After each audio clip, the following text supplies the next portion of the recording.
11 flights in 11 days to 5 different countries, and I've lost track of how many churches we've been in. Hola, from Uruguay, y Paraguay, y Brazil, y Peru, y Colombia.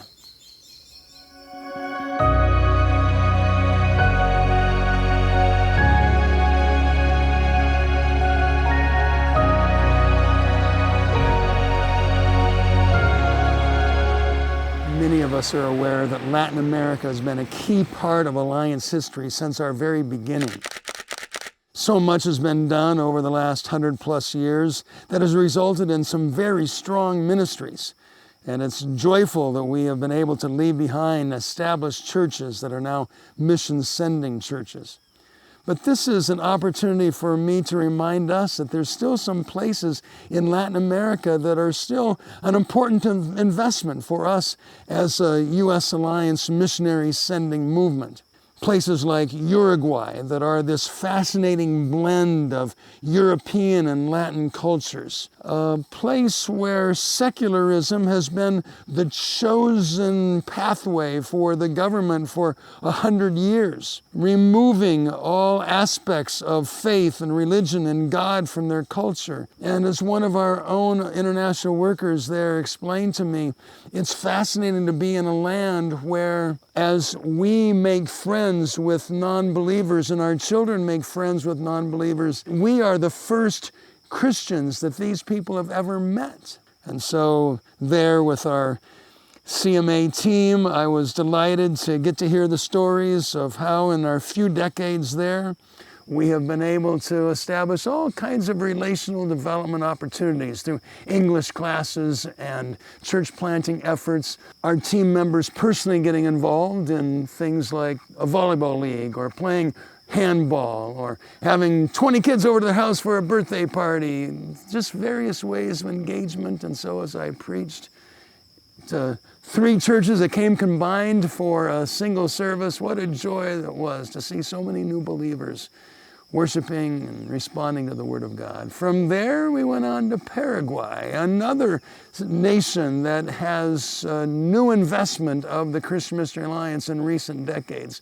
Here, our strong emphasis has been on leadership development.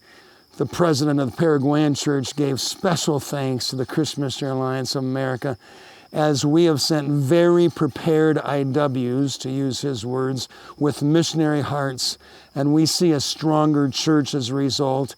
And then he said, thank you for sending future missionaries. I've been strengthened and encouraged in my own heart as I've watched our IW teams functioning in these places. From there, we were on to Brazil for way too short a time.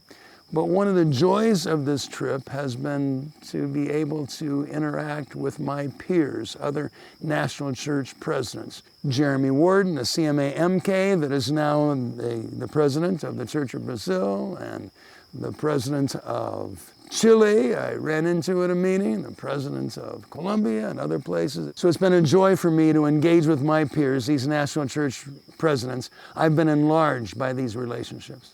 And then it was off to Peru, where we had the joy of celebrating the 50th anniversary of Lima Encounter with God, this profound ministry that I heard about when I was a boy that has led to the salvation of thousands and thousands of people and the establishment of 100 churches almost in Lima itself. Some of the largest churches of all the Christian Missionary Alliance worldwide are located in Lima. And the significance of that ministry, what impacted me as I heard stories and was able to actually preach. 12 hours after getting into Peru, I'm standing before 250 pastors and their wives bringing the Word of God. And I was moved by the missional sending and passion of the Peruvian church.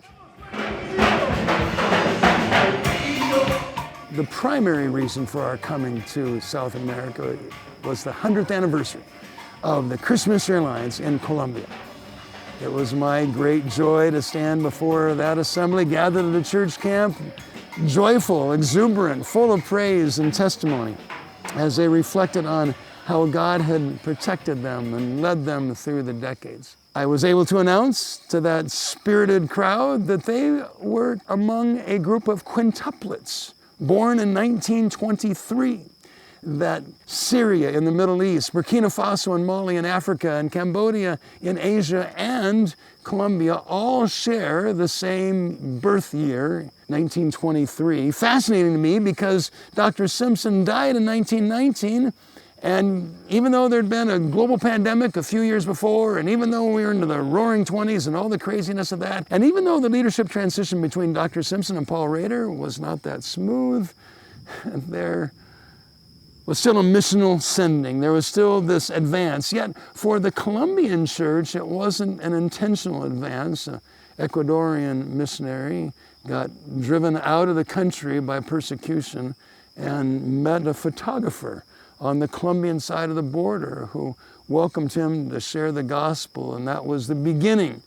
A moment of persecution was the beginning of the Colombian church. That odd beginning seemed to be a bit of a foreshadowing of what was to come. I've asked our brother Mark Searing, who is here as a keynote speaker for this 100th anniversary event, and also a third-generation Alliance missionary to Colombia, to give us some perspective of what these decades have been like.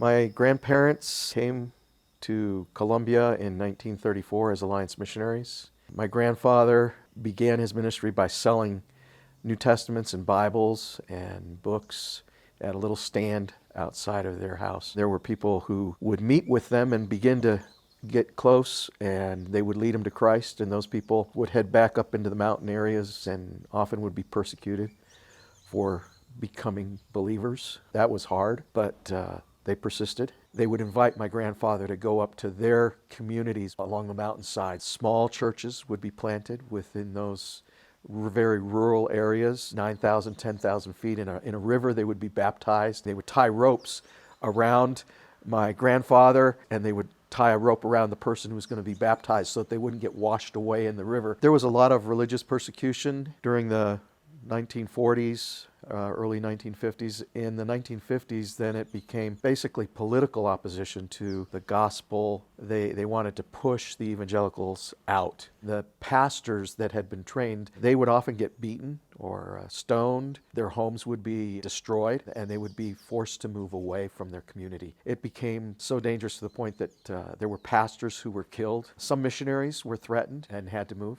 One of the missionaries, she was a single missionary, and she lived on a side street in one of the smaller communities. She left her window open, and she woke up and found under her bed a stick of dynamite had been thrown in through her window. You know, that was a dangerous time, and that was a time when my parents finally came to Colombia as missionaries. I have stories from my parents, my dad, and a very special friend who was a pastor, has been a pastor for years here. When they went out that morning, we prayed for them to go out. They were going to go preach in a small town. And they went, and the religious leaders there stirred up the people, and they smashed the car, and they beat my dad, and they beat the Colombian pastor. And that evening, they didn't come back at the time they were supposed to, and so late that night, they finally showed up. And my dad's face was just a mess. And the Colombian pastor was even worse than my dad. You know, it was really hard to see that they had suffered for preaching the gospel. But in that place today, there's a church. There's an Alliance church. And I met the pastor here just a couple days ago. And he wanted me to know the seed that they planted is there. And God is faithful. God is faithful. So, you know, even though it can be hard, we came back too. My wife and I came to Colombia as Alliance missionaries. It's about getting the gospel out, and it was rough. And persecution continued. Alliance pastors were killed by the guerrillas and by the narcotraficantes in the 80s and 90s. So it's been almost 60 years of violence that this church has faced. And it's persevered. And God has been faithful. And the church has persevered and been planted in the rural areas and in the cities. This is a strong church in that respect. Today we're celebrating 100 years of the Christian Missionary Alliance in Colombia. And last night, as we celebrated with the national church, I was just overwhelmed as one of the Colombian senators presented to the national church a commendation for being here in Colombia and for the work that they've done and for standing for truth and presenting the gospel and being a community that impacts in a complete way, a holistic way, the communities that they're involved in. And I can say, after all of this, 3 generations, that it's definitely worth it. All the pain, all the hurt, it's been worth it. It felt so much to me like the book of Acts as I heard the stories and actually walked the congregation last night in my message through what it was like to plant churches in the New Testament, the difficulties with government and religious leaders, the difficulties with illness, with difficult travel, with martyrdom, with on the list goes. And yet our circumstances do not need to limit the advance of the gospel. Seeing that lived out in this place, and then seeing them have a missional passion. Colombia and many of the South American churches are missionary sending churches.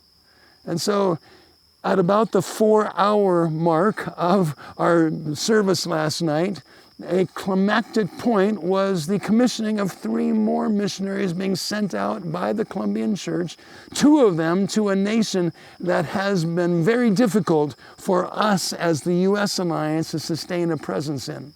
If you've heard Tim Crouch speak, you know that one of our Alliance emphases is gospel access for and from all people, and it was wonderful to see both expressions of that in this time. A 12-minute video, 11 days of travel, in no way does justice to the work of God that He's done in these 5 countries. But Alliance family, I agree with Mark Searing, it's worth it. It's worth it that we've invested, it's worth it that we've sent, and it's worth it that we continue to do so. May we not lose our missional passion.